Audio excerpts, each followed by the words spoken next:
Why do things that are almost human creep us out so much? You know the feeling. It's that knot in your stomach, that skin-crawling sensation that something is just wrong. It's more than just dislike. It's a deep, primal revulsion. Turns out there's a hidden psychological trigger that blurs the line between friend and foe, the living and the dead. This chasm of deep discomfort has a name: the Uncanny Valley.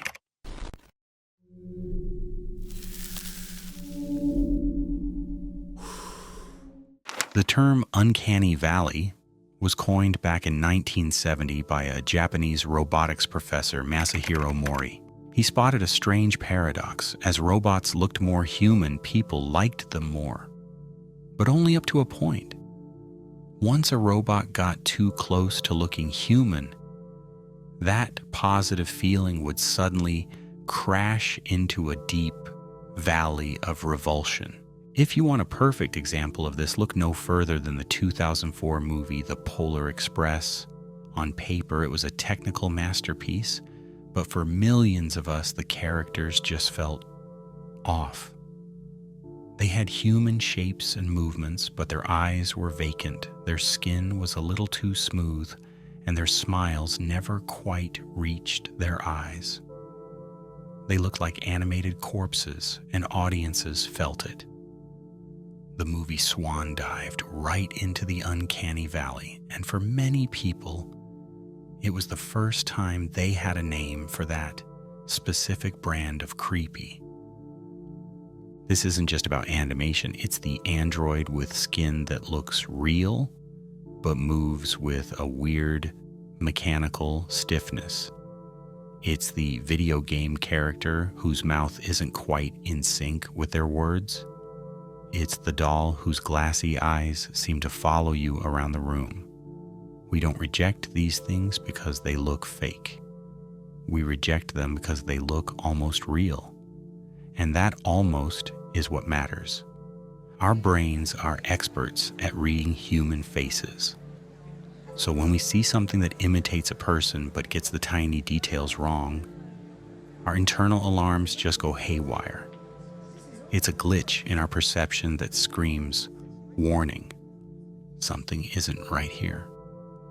To really get the uncanny valley, you have to picture it as a graph. On the bottom axis, you have how human-like something is, from 0 to 100%. The vertical axis is our emotional response, from negative to positive. Way over on the left, you got something not human-like at all, like a factory robot arm. As we move to the right and make the robot more human-like, think WALL-E or R2-D2, our affection for it actually goes up.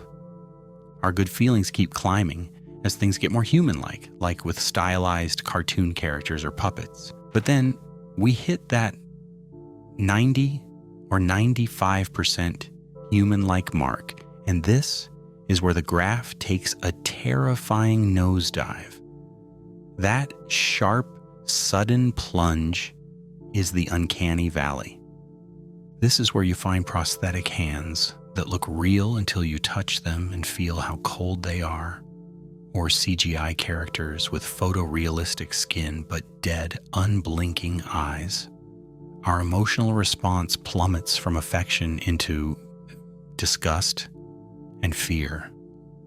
Mori's theory was that if an object could somehow cross the valley and become 100% indistinguishable from a human, our empathy would shoot right back up. But the real horror is in that dip, in that unsettling space of almost. So we know what the valley is, but why does it happen? Why do our brains have this built-in dread? There are a few fascinating theories.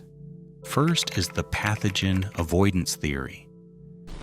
The idea here is that the uncanny valley is an ancient survival instinct designed to protect us from disease. For thousands of years, our survival depended on quickly spotting who was healthy and who was sick. A person who looked human but had subtle flaws like discolored skin, jerky movements, or a vacant stare, might be carrying a deadly disease, or worse, they might be a corpse. That instinct to back away from things that look like unhealthy people is hardwired into us. When we see an android with waxy skin or a digital character that moves with an odd, unnatural gait, it triggers our brain's ancient sickness detector. Our subconscious doesn't see a flawed robot, it sees a potential threat and floods our system with disgust, telling us to get away. It's not a logical choice, it's a survival instinct. The second big theory is all about cognitive dissonance. Our brains are obsessed with putting things in neat little boxes. We have a very specific mental folder for what a human is supposed to look, sound, and move like. When something looks almost human, it opens that folder and all our expectations that come with it. We expect subtle facial expressions, natural eye movements, and normal body language. But when those expectations are broken, when a human-like face has a robotic voice, or its eyes don't dart around like a real person's, our brain gets confused. It can't file it away neatly. It's not quite a robot, but it's not quite a human. This mental tug of war creates a massive sense of unease. Our brain is trying to solve a puzzle that has no answer, and the creepy feeling of the uncanny valley is the emotional fallout. Finally, there's the existential threat theory. This one gets a little more philosophical. As machines become more and more like us, they start to challenge our own sense of identity. If a robot can look and act just like a person, then what makes us special? What separates us from the machine? This can trigger a deep subconscious fear of being replaced.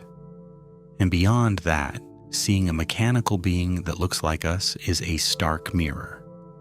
It reminds us that we too are just a collection of biological parts that can break down and stop working. These theories, from disease avoidance to existential dread, all point to one thing. The uncanny valley is a fundamental part of our human wiring. It's a ghost in our own machine. So I'm curious, what's the creepiest thing you've ever seen that falls into that valley? Let me know in the comments. And this isn't just a gut feeling. Scientists can actually see it happening. Using fMRI scans, neuroscientists have watched what happens when people look at images of those hyper-realistic but flawed humanoids. The horror of the uncanny valley comes from a conflict between what we see and what our instincts tell us. It's a biological alarm system, warning us of sickness, a cognitive error message from a confused brain, and an existential shudder as the line between human and machine gets blurrier. It's a powerful reminder that no matter how advanced we get, we're still animals. Driven by ancient instincts we're only just beginning to understand. That unsettling feeling you get from a robot that's a little too human isn't a flaw in the robot. It's a feature of being human, which leaves us with one final question. As AI and robotics keep sprinting towards perfect human replication, will we ever get over the uncanny valley? Or is it a permanent, inescapable part of who we are? Thanks for watching. If you want to explore more mysteries of the human mind, be sure to subscribe and check out our next video. Until next time, stay curious.